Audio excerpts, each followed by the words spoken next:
ঝাড়খণ্ডের পর বাংলার দায়িত্ব হিমন্তের হাতে। বাংলার নেতাদের সঙ্গে ঘন ঘন বৈঠক অসমের মুখ্যমন্ত্রীর। হিমন্তকে দায়িত্ব প্রদান নিয়ে শুরু হয়েছে জোর আলোচনা। 2019 ও 2021 নির্বাচনে বাংলায় কাজ করেছেন তিনি। ঝাড়খণ্ডে বিজেপিকে ক্ষমতায় আনতে অসমের মুখ্যমন্ত্রী ডক্টর হিমন্ত বিশ্ব শর্মাকে দায়িত্ব দিয়েছিল গেরুয়া দল। কেন্দ্রীয় মন্ত্রী শিবরাজ চৌহান ও বাংলার বিজেপি নেতা শুভেন্দু অধিকারীকে সঙ্গে নিয়ে সেই দায়িত্ব পালন করছেন হিমন্ত।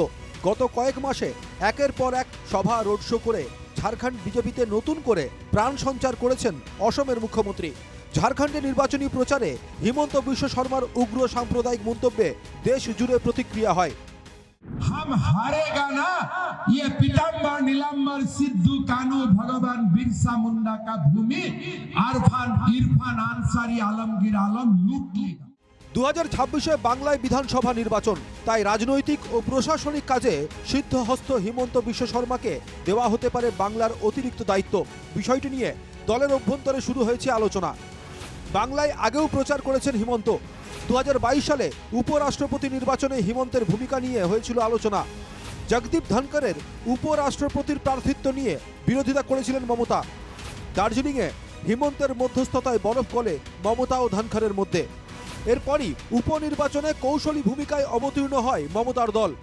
ভোটদান প্রক্রিয়া থেকে দূরে থাকে তৃণমূল কংগ্রেস। এসব নানা কারণে বাংলায় বিধানসভা নির্বাচনে বিজেপির প্রভারী হিসেবে দায়িত্ব দেওয়া হতে পারে হিমন্ত বিশ্ব শর্মাকে।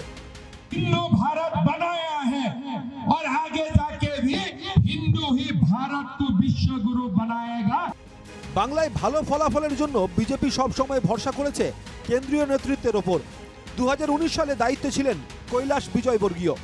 2024 সালে দায়িত্ব নেন কেন্দ্রীয় নেতা সুনীল বনসল। কিন্তু লোকসভা নির্বাচনে 2019 সালের তুলনায় 2024 সালে 7টি আসন কম পেয়েছে বিজেপি।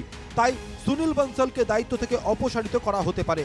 ফলে অমিত শাহের অন্যতম বিশ্বস্ত হিমন্ত বিশ্ব শর্মার হাতে এবার বাংলার দায়িত্ব ছেড়ে দিতে পারে বিজেপি হাইকমান্ড। ঝাড়খণ্ডে নির্বাচনী কাজে ব্যস্ততার মধ্যে বাংলার বিজেপির বহু নেতার সঙ্গে বৈঠক করেন হিমন্ত বিশ্ব শর্মা। তাই হিমন্ত বিশ্ব শর্মার পরবর্তী গন্তব্য যে পশ্চিমবঙ্গ তা মোটামুটিভাবে নিশ্চিত। Bureau report, NKTV Bangla.